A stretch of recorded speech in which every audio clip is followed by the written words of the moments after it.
Assalamualaikum, hai semua, apa khabar korang? Terima kasih sebab sudah klik video ni dan jangan lupa tekan tombol subscribe. Kembali lagi bersama saya AA berbagi info dan kisah menarik. Oh, sebelum tu jangan lupa tekan tombol subscribe, tekan loncengnya juga. Okay, video kali ini saya nak sambung tentang pengalaman seram daripada Nurse Hani. Tapi sebelum kita ke cerita kali ini, saya nak ucapkan terima kasih lah untuk korang yang dah banyak bagi komen-komen positif. Yelah, ada juga yang komen kelakar-kelakar tu, saya rasa macam terhibur jugalah. Dan ya, memang sedikit sebanyak tu macam bagi semangat lah dekat saya untuk terus buat video lagi. Tak apa, tak apa, buat video lagi. Janji ada seorang dua nak tengok pun okey dah. Oi, gitu kan. Kiranya macam korang punya komen tu sedikit sebanyak bagi sokongan moral kat saya macam tu lah. Jadi komen lagi, komen yang positif, jangan komen yang negatif.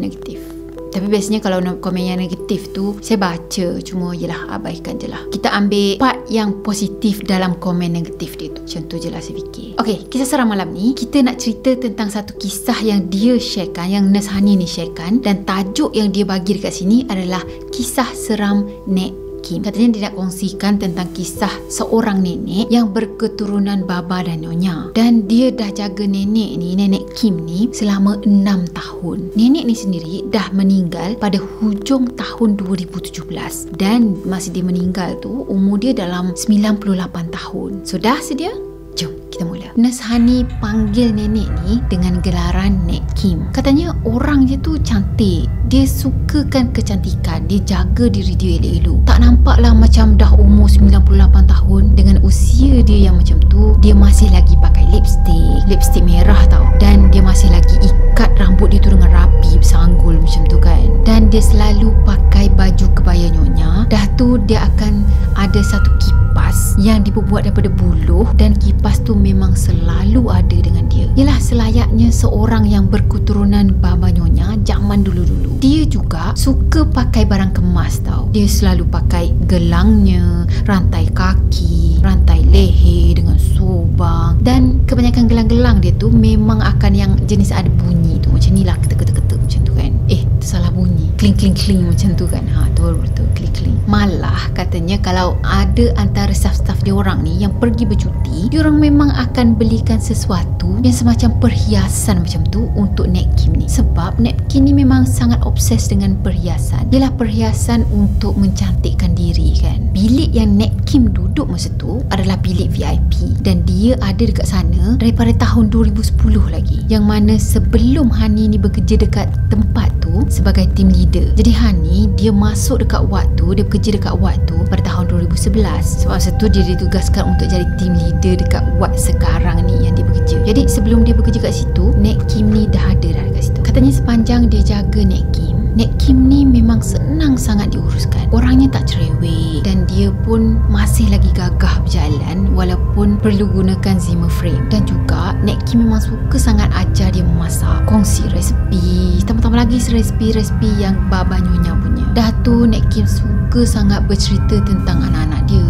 tentang cucu-cucu dia. Walaupun kadang-kadang tu macam susah jugalah nak faham apa yang Nek Kim ni cuba sampaikan. Sebab ialah dari segi percakapan dia, dari segi faktor umur. Tapi dia orang memang suka sangat melayan cerita-cerita daripada Nek Kim ni. Sebenarnya ada benda yang pelik tau, yang Hani dan juga staff-staff lain ni perasan. Nek Kim, dia tak pernah tidur atas katil dia, tapi biasanya dia akan tidur dekat atas kerusi. Cuma katilnya tu memang ada dalam keadaan rapi lah, dan pagi-pagi je memang dia akan kemaskan katilnya tu. Dah tu dia akan minta nurse-nurse ni untuk tukar cadar, selimut dan juga sarung bantal dia setiap pagi.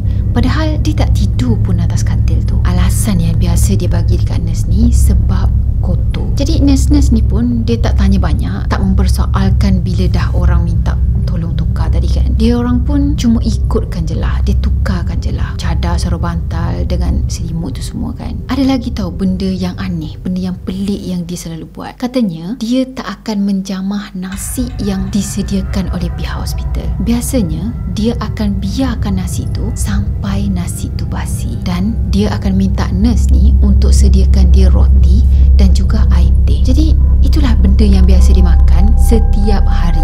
Bila waktu makan je dia akan minta tu. Cuma dalam masa yang sama juga, hidangan nasi dan juga lauk tadi mesti disediakan walaupun dia tak sentuh nasi tu semua. Dalam masa yang sama juga, dia akan pasang muzik klasik Dondang Sayang tu sepanjang masa. Ada satu hari pada sebelah petang, Nurse Hani ni buat rondaan dan dia sampailah dekat depan pintu bilik Nek Kim tu kan. Dah sampai ke depan pintu tadi, dia dengar macam Nek Kim ni berbual dengan seseorang tau, dan rancak sangat berbualnya tu. Masa tu Hani fikir mungkin ada saudara mara Nek Kim ni yang datang melawat kan, jadi dia borak-borak rancak macam tu lah. Tapi bila dia dengar betul-betul, tak ada pula dia dengar suara orang lain dekat dalam bilik Nek Kim tu. Yang dia dengar suara Nek Kim seorang je. Katanya Nek Kim memang jarang sangat nak bercakap dalam bahasa Cina.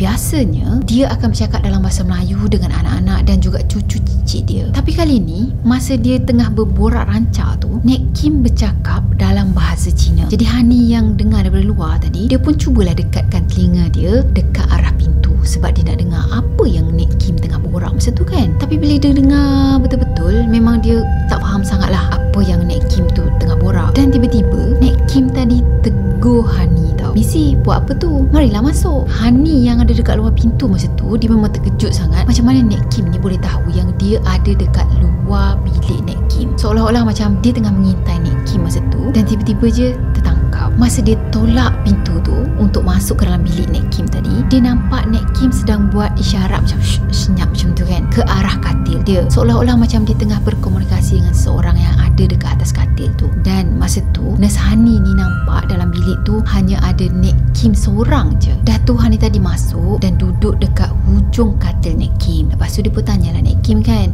"Nek Kim borak dengan siapa? Rancak je tadi." Nek Kim ni jawab, "Tak adalah, nenek tengok TV tadi." Jadi Hani pun pandanglah ke arah TV tu kan. Dia tengok TV tu memang terbuka, cuma tak ada suara.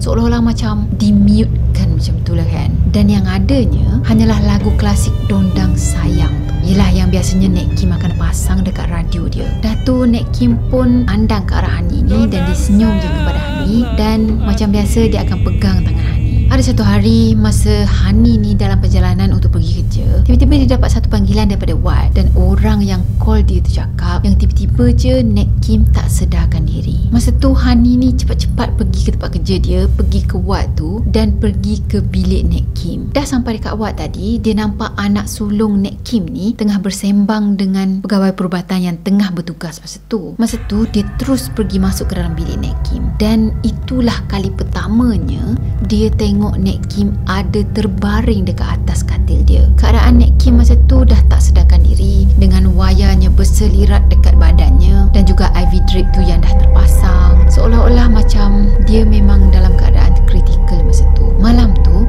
Hani dan Sheila ni bertugas shift malam, jadi diorang bergile-gile jaga Nek Kim dan juga bergile-gile pantau keadaan Nek Kim. Katanya memang sayu tengok keadaan Nek Kim yang terbujur kaku dekat atas katil sampaikan sebulan lamanya tau. Tapi wajah Nek Kim tetap juga cantik, dan staf-staf sekat sana diorang gelarkan Nek Kim ni sebagai Sleeping Beauty. Sepanjang Nek Kim dalam keadaan macam gitu, sebenarnya macam-macam yang berlaku dalam bilik dia. Contohnya macam call bell yang selalu bunyi sendiri, TV yang terbuka sendiri, pipe air yang tiba-tiba boleh terbuka. Dia terbuka, mula-mula tu slow tau, lepas tu makin kuat, dan pipe air tu boleh tertutup sendiri. Dah tu pernah juga ada barang-barang yang ada dekat atas meja jatuh ke atas lantai berselera. Kadang-kadang tu pernah juga diorang ni terdengar ada seseorang, ada suara seseorang yang merengus macam marah macam tu dekat dalam bilik air. Ada satu hari masa shift malam, Sheila dan juga Juliana bekerja shift malam masa tu. So diorang pun masuk ke dalam bilik Nek Kim untuk pergi ambil sampel darah. Masa diorang tengah buat kerja, tengah ambil sampel darah tadi, tiba-tiba je diorang terdengar bunyi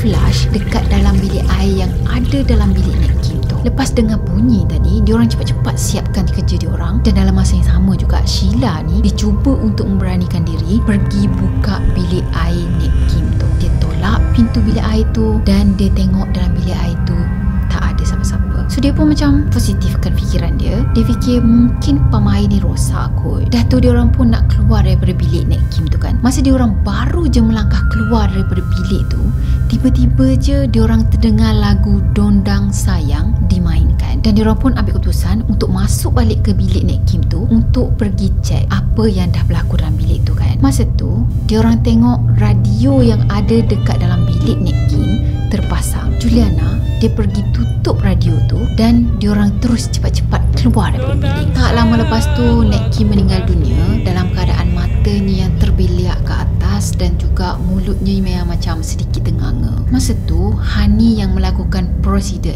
LO. Masa dia cek keadaan mayat Nek Kim, dia perasan yang kulit badan Nek Kim ni rapuh dan juga cepat membusuk, seolah-olah macam dah meninggal lama dah. Tapi pegawai perubatan diorang sahkan kematian Nek Kim ni tak sampai 1 jam pun lagi. Masa tu Hani dan juga Sheila ni cepat-cepat siapkan prosedur LO sebab katanya anak Nek Kim akan tuntut mayat Nek Kim ni pada petang tu juga. Jadi diorang macam agak tergesa-gesa lah kan. Dalam masa yang sama juga anak Nek Kim tu dah pesan awal-awal dah supaya staf yang bekerja pakaikan Nek Kim dengan kebaya berwarna merah sebab diorang akan buat upacara pengebumian pada hari yang sama. Lepas Nek Kim dah meninggal, lepas semuanya dah settle, tiap-tiap malam Wat diorang akan didatangi dengan kelibat macam Nek Kim. Ya, kelibat tu pakai baju kebaya nyonya yang warna merah dengan rambutnya yang tersimpul dekat atas, dan juga bila dia datang je akan ada satu bau bunga melu yang harum sangat. Ada juga beberapa orang staf ni yang pernah ternampak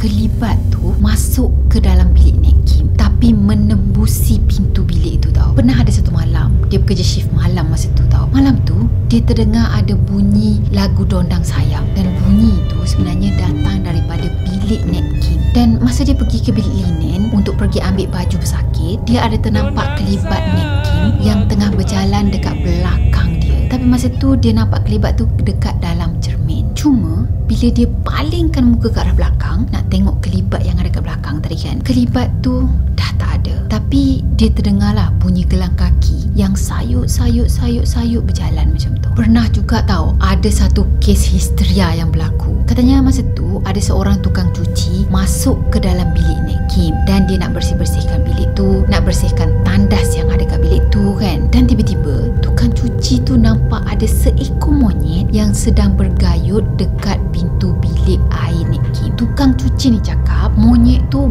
besar sangat, badannya ni berbulu-bulu kasar macam tu, dan dia ada satu je mata berwarna merah. Sebenarnya macam-macam lagi tahu yang jadi lepas kematian Nek Kim tu. Katanya keadaan macam gitu, gangguan yang diorang terima tu berlanjutan hingga lebih setahun. Dan sekarang ni kelibat-kelibat Nek Kim tu dah tak ada sangat dah. Cuma yang selalu diorang dengar ada bunyi gelang kaki yang berjalan macam tu dekat lorong-lorong yang ada dekat Wat sana. Dan katanya bunyi tu diorang akan dengar pada tarikh-tarikh tertentu dalam kalender Cina. Kadang-kadang diorang macam tertanya-tanya lah juga, adakah Nek Kim ni masa hayat dia, masa dia hidup, dia tu ada membela saka. Mungkin ada sesuatu yang pernah berlaku lah kan dalam hidup dia. Wallahualam lah yang itu. The end. Okay, lepas 3 tahun dia kosongkan bilik Nek Kim tadi, dan sekarang ni diorang ada penghuni yang baru. Dan cerita bila dia dapat penghuni baru ni pun ada juga di-sharekan. Dan yelah, cerita